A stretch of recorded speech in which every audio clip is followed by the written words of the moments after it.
ಆಯ್ತದ ನನ್ ಮಗನ್ ಈ ಸ್ಥಿತಿಗೆ ಇವನ್ ಮಾತ್ರ ಕಾರಣ ಅಲ್ಲ, ನೀನು ಕಾರಣನೇ. ನನ್ ಮಗ ನಿನ್ನ ಪ್ರೀತಿಸ್ತಾ ಅನ್ನೋ ಒಂದೇ ಒಂದ್ ಕಾರಣಕ್ಕೆ ಇಬ್ರು ಸೇರ್ಕೊಂಡು ಪ್ರಾಣ ತೆಗೆಯೋದಕ್ಕೆ ಹೋಗ್ಬಿಟ್ರ? ನಾಚಿಕೆ ಆಗ್ಬೇಕು ನಿಮಗೆ.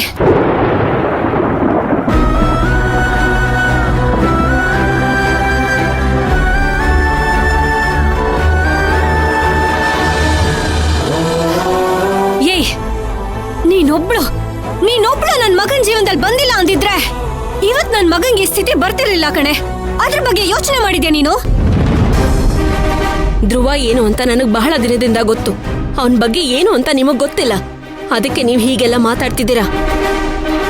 ಓ, ಅದೇ ಅನ್ಕೋತಿದ್ದೆ. ಹಾಗಲ್ಕಾಯಿ ಪರ ವಹಿಸ್ಕೊಂಡು ಬೇವಿನಕಾಯಿ ಯಾಕಿನ್ನು ಸಾಕ್ಷಿ ಹೇಳ್ತಿಲ್ಲ ಅಂತ.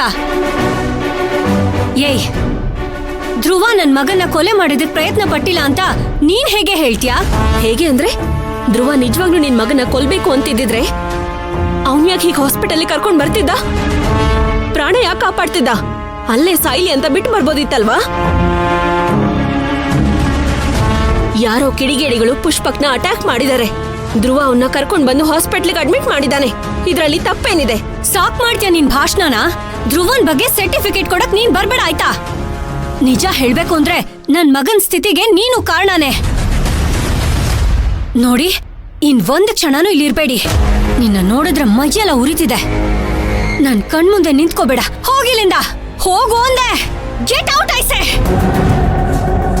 ಇದು ಹಾಸ್ಪಿಟಲ್, ಮನೆಯಲ್ಲ, ಸುಮ್ನಿರಿ. ನೋಡು ನರ್ತನ, ಮೊದ್ಲು ಅವಳನ್ನ ಇಲ್ಲಿಂದ ಆಚೆ ಹೋಗಕ್ ಹೇಳು.